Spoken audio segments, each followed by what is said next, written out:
Good morning. Here it is again with English Ned on YouTube channel. I got on a tear this morning telling about my own adventures, so you get an idea what makes me tick and where it came from. Okay, now specifically, I've been on crime today.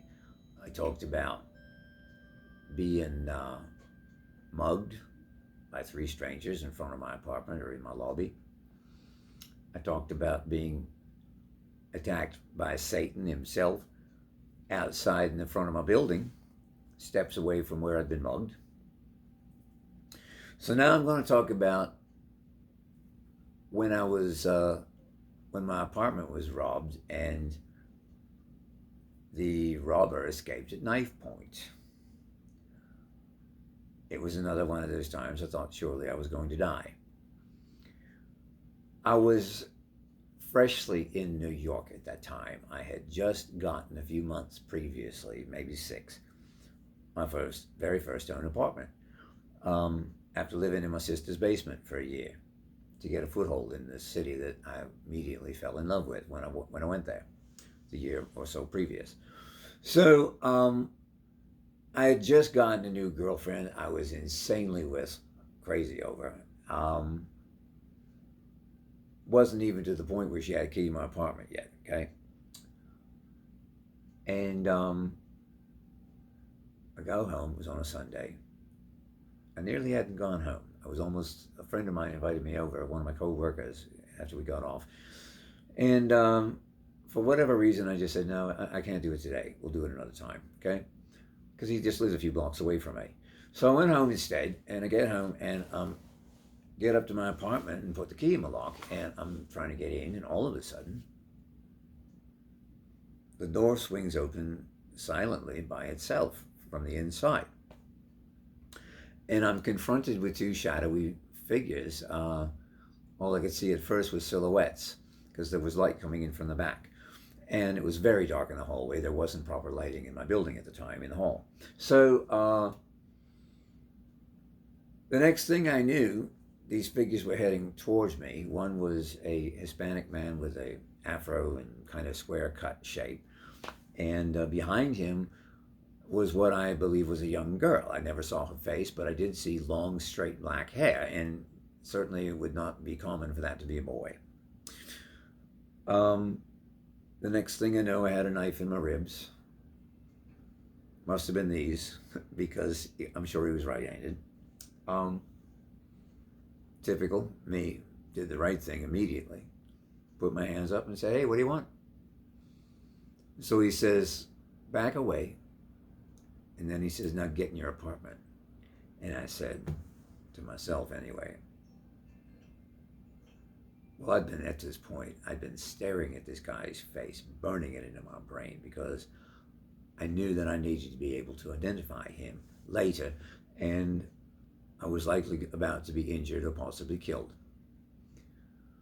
But he said, get into your apartment, and I was expecting a knife be plunged in my back at the moment, but what happened was,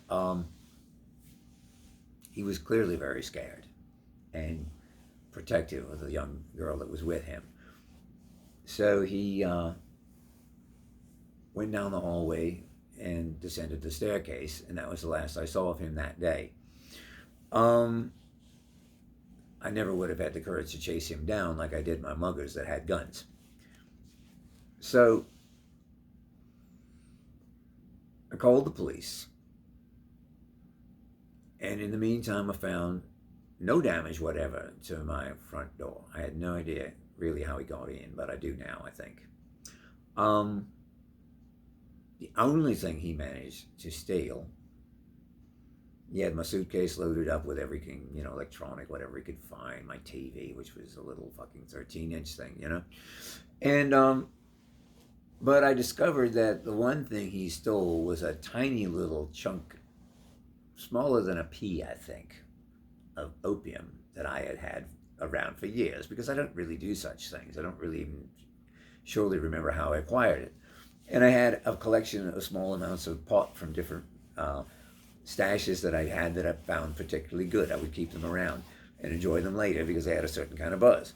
So After I discovered the theft of my opium, as I'm waiting for the police to arrive, bang, bang, bang, that police knock on the door. They came in, immediately shoved a billy club at me and said, what the fuck? And I said, hey, no, no, no, no, no, this is my house. I'm the one who called you, please. Everything's cool.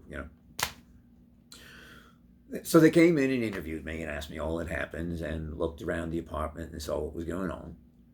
And as I'm walking around talking to them, there were 2 or 3 cops anyway. It was a lady cop with a billy club, and she was a tough one. I looked down on the floor in front of my wardrobe cabinet, which had contained my pot collection, and saw 4 or 5 little baggies on the floor, which naturally I did not want the police to find. It was completely illegal at the time, and I didn't want to give up my fucking stash, okay? I needed that shit, especially later after being robbed at fucking knife point. You dig, right? So I kept my eye on the cops, and as I would think that I was out of their sight, I reached down real fast, snatch those baggies and stick them in my pocket. And apparently I got away with it cleanly because they left after a short time without incident. I wound up going over and looking through files and files of mugshots at the notorious 70th Precinct house. Finally, on the very last ditch random box, I found my man. There was no question in my mind. And so I said, this is him. They picked him up. They came at 1 o'clock in the morning one night and took me to a station in Bushwick, which was a very tough place at the time. I think now it's become a much more artsy-fartsy type of community out there. So I went to Bushwick and I saw a lineup, and I knew immediately who my man was. There was no doubt in my mind. I had them bring him all closer so I could look at him face, see the profile, and the profile is what done it, because I had got this cat's profile. I could identify him today, even with all that age, except I would bet you dollars to donuts this man has been long dead with the way he lived. I mean, he loved the little girl, but to put her at the risk he did, because afterwards I came to believe that he entered my apartment by lowering her down on a rope into my bathroom window. And I lived on the 6th fucking floor. You don't do that sort of thing with a child. I mean, he could have been a very good lockpick. I only had Siegel cylinders on my lock at the time, 2 of them. And if he was good enough, those can be picked. So maybe he didn't do what he did. He definitely, clearly was concerned about the girl, as a father would be, which I believe he was of her. And I cannot judge him because I have no idea what his circumstances were that drove him to commit this act. So we went to trial with it. I got on the stand, identified him, testified with the assistant district attorney. But ultimately they let him off, because the jury did, because I guess we just did not establish reasonable doubt in their minds. And that's the way justice works sometimes. But I do hope, and I think actually I believe this, that it may be reformed.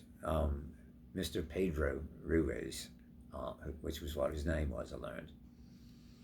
And perhaps he found a better path forward after that, and that would be my sincere hope. And I hope that he's actually still alive, and I would be absolutely, I guess, honored if he ever saw this video and recognized himself. So that's the story of my being robbed in my home at knife point. Another one of those times that I really thought I was going to be a news story on the Post the next morning.